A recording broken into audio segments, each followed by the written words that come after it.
Hello everyone, welcome to my channel K education. कैसे हैं आप सभी लोग? आई होप आप सभी लोग अच्छे होंगे। तो आपका जो कंप्यूटर का जो पेपर आया हुआ था, जो आपका कंप्यूटर का पेपर जो 5 जुलाई 2023 का जो पेपर है, और मैंने आपको सॉल्व नहीं कराया था, आज मैं आपको सॉल्व करा रही हूँ। तो आप देख लीजिएगा कि आपके कितने क्वेश्चन सही हैं और कितने गलत हैं। यहाँ पर मैं आपके 10 प्रश्न जो हैं आपके 5 और उसके साथ साथ अति लघुत्री लघुत्री सभी को सॉल्व कर कर दिखा रही हूँ। और अगर आपने पूरी तरीके से अच्छे से तैयारी की है तो आई होप आपका पेपर अच्छा हुआ होगा। और अगर आपने जैसे जैसे मैंने पढ़ाया वैसे वैसे पढ़ाया है तो आपको 25 में 25 लाने से कोई नहीं रोक सकता, क्योंकि सभी चीज़ें मैंने पढ़ाई हुई थी। आई होप आपने अच्छे से किया होगा। तो चलिए शुरू करते हैं। सबसे पहला प्रश्न है, देखिए सारे प्रश्न आपके पढ़े हुए आए हैं, सभी चीज़ें मैंने पढ़ाई थी। डेटाबेस क्या होता है, स्पैम क्या होता है, कई बार, एक बार नहीं कई बार महामैराथन क्लास में भी पढ़ाया, सब जगह पढ़ाया, ठीक है। अगर आपने अच्छे से पढ़ा होगा तो आपने अच्छे से लिखा भी होगा। तो चलिए, बायोस क्या होता है, बायोस का पूरा नाम क्या है आपको पता है? ये एक क्या है, सिस्टम सॉफ्टवेयर होता है। और इसका पूरा जो इसका फुल फॉर्म होता है, बी फॉर होता है बेसिक, आई फॉर होता है इनपुट, ओ फॉर होता है आउटपुट और एस फॉर होता है सिस्टम। यानी बेसिक इनपुट आउटपुट सिस्टम क्या होता है, बायोस होता है, ठीक है। बायोस का फुल फॉर्म क्या होता है, इसका पूरा नाम क्या होता है, बेसिक इनपुट आउटपुट सिस्टम। और ये मैंने आपको जब फुल फॉर्म की वीडियो कराई थी कंप्यूटर की, उसमें बताया था। नेक्स्ट है, वर्तमान में कंप्यूटर में कौन सी नंबर प्रणाली प्रयुक्त की जाती है? तो आपको पता है कंप्यूटर में जो आपके वर्तमान में, यानी जो आपके इस टाइम में, प्रेजेंट टाइम में जो आपकी प्रणाली यूज़ की जा रही है वो है बाइनरी प्रणाली, ठीक है, जिसको आप 1 और 0 से प्रदर्शित करते हो, ठीक है, या 0 या 1 से प्रदर्शित करते हो। नेक्स्ट है, ड्राइंग क्षेत्र में चाप खींचा जाता है। तो जितने भी हमारे जो टूल्स होते हैं उनमें कर्व एक टूल्स होता है जिसके द्वारा हम किसी भी तरीके की चाप खींच सकते हैं, ठीक है। चलिए, डाटा को व्यवस्थित करना या उनकी गणना करना, किसी भी डेटा को व्यवस्थित करना या उसकी गणना करना क्या कहलाता है? कंप्यूटर प्रोसेसिंग कहलाता है, ठीक है। तो प्रोसेसिंग करना ही क्या कहलाता है? किसी भी डेटा को व्यवस्थित करना, उसको सही तरीके से, सही ढंग से रखना और उसकी क्या करना, गिनती करना, ठीक है। चलिए, कंप्यूटर का मस्तिष्क कहलाता है। तो आपको पता है कि कंप्यूटर क्या होता है, ब्रेन ऑफ कंप्यूटर किसे कहते हैं? मैंने आपको पढ़ाया था, ब्रेन ऑफ कंप्यूटर, यानी कंप्यूटर का मस्तिष्क जो होता है वो होता है सीपीयू, यानी सेंट्रल प्रोसेसिंग यूनिट जो आपका होता है सीपीयू, ये क्या होता है, ब्रेन ऑफ क्या होता है, कंप्यूटर होता है, यानी कंप्यूटर का दिमाग जिसे हम बोलते हैं, कंप्यूटर का मस्तिष्क जिसे बोलते हैं।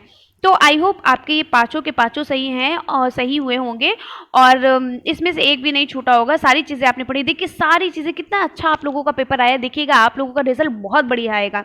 डेटाबेस भी मैंने पढ़ाया, स्पैम भी पढ़ाया। स्पैम क्या होता है? जो अनचाहे और जो आपके जो आप जिन मैसेज को नहीं चाहते हो वो आपके मोबाइल में आते रहते हैं, फालतू के मैसेज, कुछ कंपनी के मैसेज जो आपके किसी काम के नहीं होते हैं, ठीक है।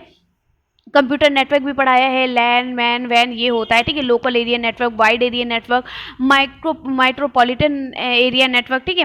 रोम का फुल फॉर्म क्या होता है? रीड ओनली मेमोरी होता है। सूचना से क्या समझते हैं? किसी भी फाइल को अपलोड कैसे करते हैं या किसी भी वीडियो को कैसे अपलोड करते हैं, ये भी अच्छे से मैंने आपको पढ़ाया है। तो चलिए देखते हैं डेटाबेस क्या होता है। तो डेटाबेस क्या होता है, मैंने आपको क्या बताया था, देखिए सब स्क्रीनशॉट है, इसका ही अलग से नहीं है। तो डेटाबेस क्या है? तार्किक रूप से, यानी जो भी आपका क्या है, लॉजिकल रूप से, यानी लॉजिकल तरीके से, तार्किक रूप से संबंधित सूचनाओं का व्यवस्थित संग्रह होता है, जिससे हम किसी भी सूचना को सरलता से एक्सेस भी कर सकते हैं, मैनेज भी कर सकते हैं, उसको अपडेट भी कर सकते हैं। मैंने आपको बताया था कि किसी भी सूचना को हम अपनी तरीके से एक्सेस करें, मैनेज करें, अपडेट करें, या उसको डिलीट कर दें या उसको सेव करें, जो भी हमारी मर्जी आए, जो भी हम करें वो क्या कहलाता है? डेटाबेस कहलाता है, ठीक है। चलिए, नेक्स्ट क्वेश्चन आपका क्या पूछा गया था कि स्पैम किसे कहते हैं? तो स्पैम क्या होता है?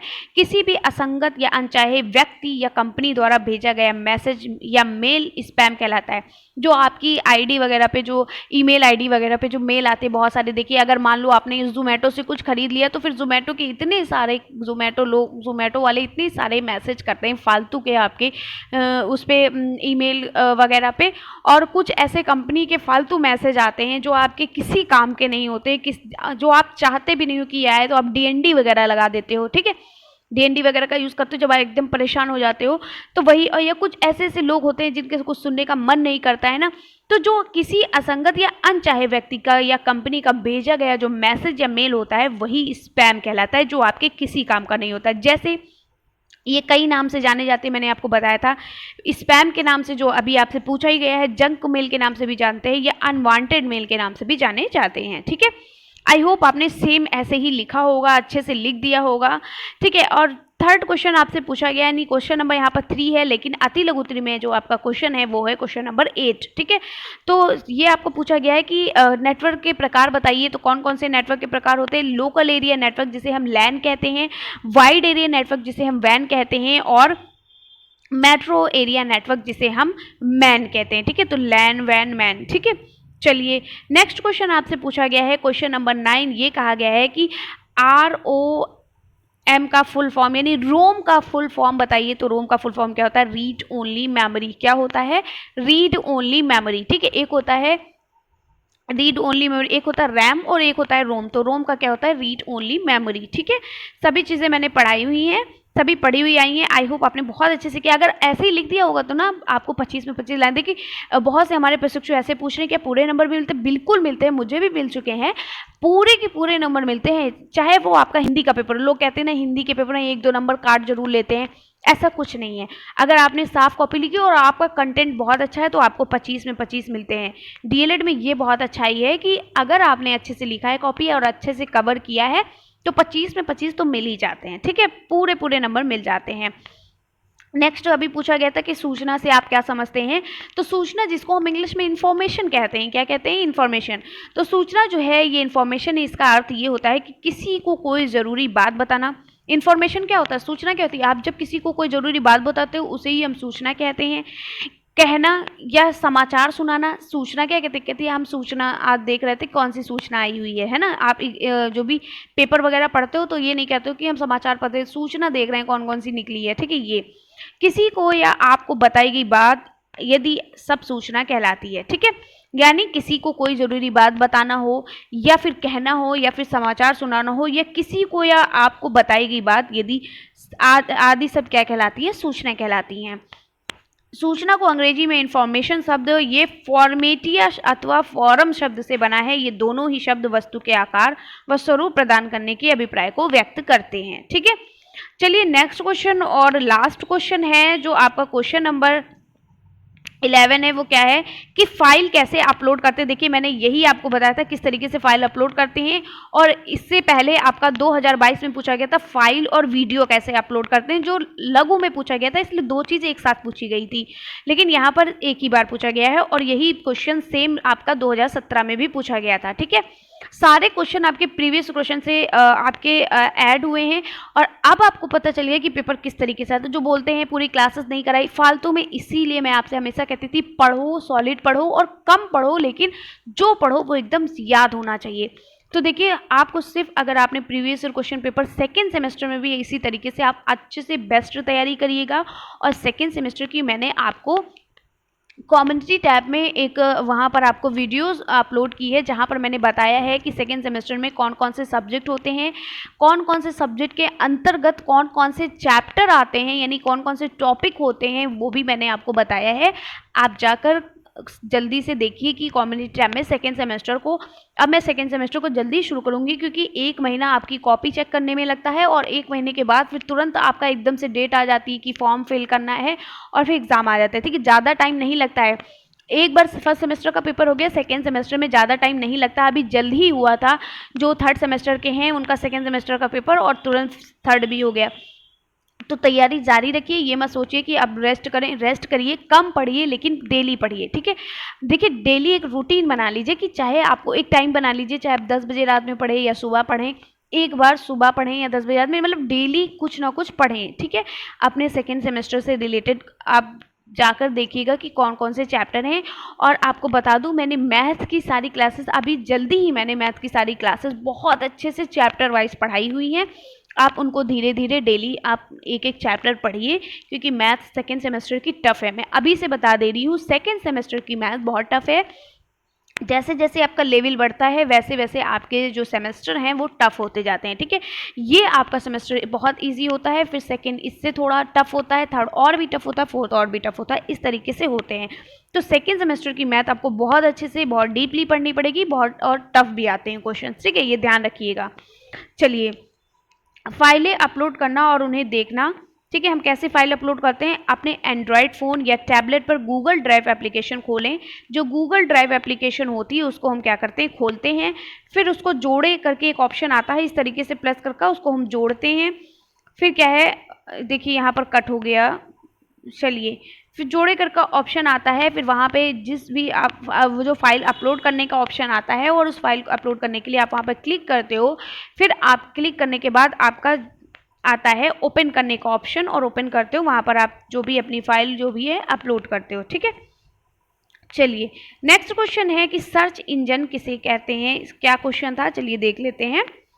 लास्ट क्वेश्चन जो नहीं, ये फर्स्ट क्वेश्चन है आपका लघुत्तरी प्रश्न का कि सर्च इंजन से आप क्या समझते हैं, कुछ सर्च इंजन के नाम भी लिखिए। ये सभी आपके सब आपके प्रीवियस ईयर क्वेश्चन पेपर से ही हैं, देखिए सब स्क्रीनशॉट है और कुछ भी नहीं। तो सर्च इंजन किसे कहते हैं, सर्च इंजन ऐसे कंप्यूटर प्रोग्राम लाते हैं, सर्च इंजन जानते हो जैसे गूगल वगैरह होता है, याहू होता है, गूगल क्रोम होता है, इस तरीके का आपने देखा होगा सर्च इंजन बना होता है। उस पर आप क्लिक करते हो, चीज़ों को सर्च करते हो। ठीक है, गूगल है, यूट्यूब है, ठीक है, आपका गूगल क्रोम है, आपका याहू है, ठीक है, ये सभी चीज़ें क्या है, सर्च इंजन है। तो सर्च इंजन ऐसे कंप्यूटर प्रोग्राम लाते हैं जो किसी कंप्यूटर के सिस्टम पर भंडारित सूचना में से वांछित सूचना को ढूंढ लाते हैं। बहुत सारी सूचनाओं में जो मेन सूचना है, जो आप जैसे मान लो आपने यहाँ पर सर्च किया सर्च इंजन में कि सर्च इंजन किसे कहते हैं, तो सर्च इंजन के ही बारे में सारी चीज़ें आपको वहाँ पर डिटेल में दिखाई देंगी। यानी सारी सूचनाओं में से आपको वो सूचना दी जाएगी जो जिससे आपने क्वेश्चन किया है। ठीक है, ये इंजन प्राप्त परिणामों को प्राय एक सूची के रूप में प्रस्तुत करते हैं जिससे वांछित सूचना की प्रकृति और उसकी स्थिति पर का पता लगता है। कुछ सर्च इंजन जैसे गूगल है, याहू है, बिंग है, ये सभी क्या हैं, आपके सर्च इंजन है, गूगल क्रोम वगैरह हो गया। ठीक है, चलिए आगे क्वेश्चन पूछा गया था कि इंजेक्ट प्रिंटर और लेजर प्रिंटर में अंतर बताइए। तो इंजेक्ट प्रिंटर क्या होता है और लेजर प्रिंटर क्या होता है। तो इंजेक्ट प्रिंटर क्या होता है, चलिए इंजेक्ट प्रिंटर में उतने साफ अक्षर नहीं होते हैं। ठीक है, जब इंजेक्ट प्रिंटर जो प्रिंट करता है जिन भी पेज को, उसमें इतने साफ अक्षर नहीं होते हैं जितने लेज़र प्रिंटर में होते हैं। लेज़र प्रिंटर में अक्षर क्लियर आते हैं। ठीक है, फिर मैंने क्या बताया था कि इंजेक्ट प्रिंटर धीरे धीरे प्रिंट करता है और लेज़र प्रिंटर बहुत तेज़ी से चीज़ों को प्रिंट करता है। ठीक है, फिर नेक्स्ट है इंजेक्ट प्रिंटर छोटे फॉन्ट और ठीक लाइनों को सही से नहीं संभाल पाते हैं, लेकिन लेजर प्रिंटर छोटे फॉन्ट और ठीक लाइनों को सही से संभाल लेते हैं। ठीक है, चलिए ये सब देखिए स्क्रीनशॉट है, सारी चीज़ें मैंने पढ़ाई हैं। नेक्स्ट आया था लाइट पेन क्या होता है। लाइट पेन के मैंने बारे में आपको बताया था। ठीक है, ये क्या होता है, ये लाइट पेन, लाइट पेन से आप क्या समझते हैं और इसको समझाइए। ठीक है, ये आपके अति लघुत्तरी प्रश्न चल रहे हैं। तो लाइट पेन क्या होता है, लाइट पेन कंप्यूटर की एक इनपुट डिवाइस है। इनपुट डिवाइस यानी हम जो भी चीज़ों को लिखते हैं, अब जैसे मैंने आपको समझाया था कि मैं ये लिख रही हूँ, मैंने ये लाइन खींचा, तो आपको मेरा पेन तो नहीं दिखाई दे रहा, लेकिन जो मैं लाइन यहाँ पे खींच रही हूँ ये आपको जरूर दिखाई दे रहा है। ठीक है, तो ये क्या हुआ, एक इनपुट डिवाइस है। ठीक है, जिन्हें हम छू नहीं सकते। ठीक है, जो कंप्यूटर में माउस की तरह ही काम करते हैं। माउस की तरह, जैसे मैं चाहूँ तो इस तरीके से बनाऊँ, कुछ भी करूँ, कहीं पे भी कुछ क्लिक कर दूँ तो ये माउस की तरह काम करते हैं। ठीक है, लाइट पेन को एक पॉइंटर डिवाइस भी कहते हैं, क्योंकि आपको पता है माउस को हम क्या कहते हैं, माउस को भी पॉइंटर डिवाइस कहते हैं। इसी तरीके से लाइट पेन को भी हम पॉइंटर डिवाइस कहते हैं। लाइट पेन को कंप्यूटर स्क्रीन के ऊपर से चलाते हैं। हम कंप्यूटर के स्क्रीन ऊपर से चला रहे हैं, लेकिन आपको पेन नहीं दिख रहा है, बल्कि आपको क्या दिख रहा है, जो चीज़ हम यहाँ पर बना रहे हैं वो चीज़ दिख रही। ठीक है, लाइट पेन की मदद से कंप्यूटर स्क्रीन में किसी भी आइकन पर क्लिक कर सकते हैं और उसे ओपन कर सकते हैं। यानी कोई भी आइकन्स है, चाहे वो आपका यूट्यूब हो, चाहे वो आपका कोई भी आइकन्स है, जैसे मैं ये सब आइकन्स क्लिक कर रही हूँ, ये आइकन क्लिक कर रही हूँ। ठीक है, तो ये सभी चीज़ें आप क्लिक कर सकते हैं और यह इंटर और ओके की तरह काम करता है। ठीक है, चलिए नेक्स्ट क्वेश्चन है MS वर्ड क्या होता है और MS वर्ड किसे कहते हैं और इसका क्या उपयोग है, ये क्वेश्चन पूछा गया है। तो MS वर्ड एक कंप्यूटर एप्लीकेशन प्रोग्राम है। क्या है MS वर्ड, यानी माइक्रोसॉफ्ट वर्ड। मैंने आपको पढ़ाया था कि माइक्रोसॉफ्ट वर्ड जो होता है ये कंप्यूटर एप्लीकेशन प्रोग्राम होता है और ये MS द्वारा बनाया गया है, यानी माइक्रोसॉफ्ट के द्वारा बनाया गया है। यह एक प्रकार का वर्ड प्रोसेसिंग एप्लीकेशन सॉफ्टवेयर होता है। इसका उपयोग किस लिए किया जाता है, यह टेक्स्ट को लिखने में मदद करता है, एक पत्र, रिज्यूम, रिपोर्ट आदि बनाने में मदद करता है। इसमें काफ़ी चीज़ें लिख सकते हैं और टाइप भी कर सकते हैं। एक तरीके का ये डॉक्यूमेंट्स तरीके से काम करता है। ठीक है, डॉक्यूमेंट्स बनाना। ठीक है, चलिए मल्टीमीडिया किसे कहते हैं, बहुत बार पूछा गया, हर पेपर में पूछा गया है मल्टीमीडिया किसे कहते हैं, तो आपके पेपर में क्यों नहीं पूछा जाता। तो किसी बात अथवा सूचना को शब्द, ध्वनि, ग्राफिक्स तथा एनिमेशन के माध्यम से एक साथ संपादित करना मल्टीमीडिया कहलाता है। ठीक है, मल्टीमीडिया एक प्रकार का माध्यम होता है, मल्टीमीडिया, ठीक है, एक प्रकार का माध्यम होता है जिसके द्वारा विभिन्न प्रकार की जानकारियों को अलग अलग प्रकार के माध्यम से, जैसे टेक्स्ट के माध्यम से, ऑडियो के माध्यम से, वीडियो के माध्यम से, एनिमेशन ग्राफिक्स के माध्यम से आदि के संयोजों को दर्शाने दर्शकों तथा श्रोतों तक पहुंचाया जाता है। नेक्स्ट आपका है तो ऑपरेटिंग सिस्टम किसे कहते हैं और यह कितने प्रकार का होता है, ठीक है। तो ऑपरेटिंग सिस्टम वह सिस्टम सॉफ्टवेयर होते हैं जो कंप्यूटर हार्डवेयर और सॉफ्टवेयर संसाधनों का प्रबंधन करता है, यानी उसका मैनेजमेंट करता है, किसका, हार्डवेयर और सॉफ्टवेयर का, किसमें, कंप्यूटर में, और कंप्यूटर प्रोग्राम के लिए सामान्य सेवाएं प्रदान करता है, ठीक है। ऑपरेटिंग सिस्टम कई तरीके के होते हैं, एक होता है सिंगल टास्किंग, एक होता है मल्टीटास्किंग, एक होता है सिंगल और मल्टी यूजर, यानी एक समय में आप बहुत सारे लोग भी कंप्यूटर उसी समय चला सकते हैं और एक समय में एक ही लोग कंप्यूटर को इस्तेमाल कर सकते हैं, ठीक है।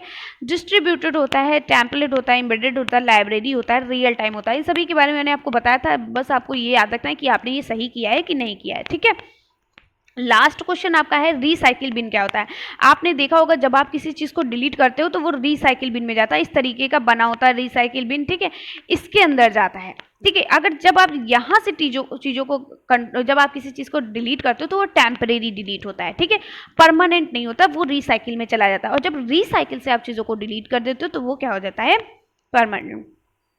चलिए, रिसाइकिल बिन में सारी डिलीट की गई सामग्री रखी जाती है, यानी जो भी आप सामग्री डिलीट करते हो रिसाइकिल बिन में चला जाता है, ठीक है, देखा होगा उसमें चला जाता है, ठीक है। जब कभी फाइल या फोल्डर को डिलीट किया जाता है तो फोल्डर अथवा ड्राइव से डिलीट होकर रिसाइकिल बिन में जाकर संग्रहित हो जाता है। रिसाइकिल बिन कंप्यूटर सिस्टम में एक अस्थायी यानी स्टोरेज स्पेस है जो हटाई गई फाइलों और फोल्डरों को संग्रहित करता है। समझ में आ गया, यानी जो इकट्ठा करता है। तो आपने कैसे लिखा, आपकी क्या क्या चीज़ें, कितनी आपके क्वेश्चन सही थे, कमेंट्स बॉक्स में ज़रूर बताइएगा कि आपने कौन कौन से क्वेश्चन सही किए हैं और कितने क्वेश्चंस आपके सही हैं, और आई होप कि आपके सारे क्वेश्चन सही हो, मुझे यही कमेंट्स में मिले। तो आप कमेंट्स में ये जरूर बताइएगा कि आपके कौन कौन से क्वेश्चन सही है। मैंने सोचा कि मैं आज एक एक दिन में आपको सारे क्वेश्चन सॉल्व करके बता दे रही हूँ, क्योंकि वैसे भी अब आपका पेपर हो गया, आप कभी भी देख सकते हो, ठीक है। तो वीडियो को ज़्यादा से ज़्यादा शेयर करिएगा, प्लीज़ प्लीज़ प्लीज़ ज़्यादा से ज़्यादा शेयर करिएगा, ताकि जो भी हमारे प्रशिक्षु हैं जिनका भी पेपर हो चुका है वो भी इस चीज़ को पूरा एक बार देख लें कि कैसे उनका कैसा पेपर हुआ, कैसा नहीं हुआ है, ठीक है। तो प्लीज़ वीडियो को ज़्यादा शेयर करिएगा, और अच्छी लगी तो लाइक करिए, और ज़्यादा से ज़्यादा चैनल को सब्सक्राइब करें, प्लीज़ सपोर्ट करें। और आप लोगों का सपोर्ट हमेशा रहा है और करते रहें, और मैं कंटिन्यू आपको पढ़ाऊंगी। अभी थोड़ा आप लोग रिलैक्स करिए, तो इसलिए मैं एक एक चैप्टर को, एक एक चीज़ों को, यानी कि एक एक टॉपिक को सिर्फ एक एक दिन पढ़ाऊंगी इस तरीके से, ताकि अभी आप लोगों ने बहुत मेहनत की है, आप थके हुए हैं, थोड़ा रिलैक्स करें, थोड़ा सा आराम करें, ठीक है। उसके बाद मैं आपको जैसे जैसे आपके पेपर नज़दीक आएगा और चीज़ों को जैसे मैंने आपको अच्छे से पढ़ाया ऐसे पढ़ाऊंगी। और मैंने आप देखिएगा, मैंने इंग्लिश की क्लास बहुत बढ़िया तरीके से अभी कुछ ही दिन पहले आपको पढ़ाई हुई है। आप जाकर प्ले लिस्ट में जाकर देखिएगा, सेकेंड सेमेस्टर सेकेंड सेमेस्टर जो इंग्लिश का इंग्लिश आपका जो सब्जेक्ट है उसमें देखिएगा, बहुत बढ़िया से क्लासेस कराई हैं, क्या क्या चीज़ें पढ़नी, देखिएगा हिंदी में कैसे कैसे आता है, और जितनी चीज़ें आपने फर्स्ट सेमेस्टर में पढ़ी वो भी उसी में ऐड होती हैं। ऐसी बात नहीं कि आपको कुछ नया ही मिलने वाला है, कुछ पिछला नहीं मिलेगा, सब मिलता है, ठीक है। वही विलोम शब्द, वही पर्यायवाची, सब सारी चीज़ें वही होती हैं। कैसे कॉपी लिखें, कैसे पेंसिल का इस्तेमाल करें, कितनी दूरी तक बैठकर कॉपी लिखनी चाहिए, सभी चीज़ें वही होती हैं, ठीक है। और साथ ही साथ मैथ्स के बहुत अच्छे चैप्टर वाइज सारे क्वेश्चन कराए हैं, एक भी चैप्टर नहीं छूटा है। साइंस का भी बहुत अच्छे से कराया है। फर्स्ट और सेकेंड पेपर मुझे बहुत अच्छे से आपको पढ़ाना है, और मैं आपको कल से आपकी फर्स्ट सेमेस्टर की पहली क्लास होगी, ठीक है, जिसमें मैं आपको बताऊंगी कि क्या क्या चीज़ें आपको पढ़नी है। उसके बाद बताऊंगी, हर एक टॉपिक को कवर करूंगी, और अभी टाइम है तो मैं टॉपिक वाइज आपको चीज़ें पढ़ाऊंगी, ठीक है। तो इसलिए वीडियो को ज़्यादा से ज़्यादा शेयर करें, और ज़्यादा से ज़्यादा चैनल को सब्सक्राइब करें, साइड में बेल आइकन प्रेस कर लें, क्योंकि जब भी वीडियो अपलोड करूं तो आपको वीडियो मिल सके। तो चलिए मिलते हैं इसी तरीके से नेक्स्ट वीडियो में, तब तक के लिए बाय बाय, टेक केयर।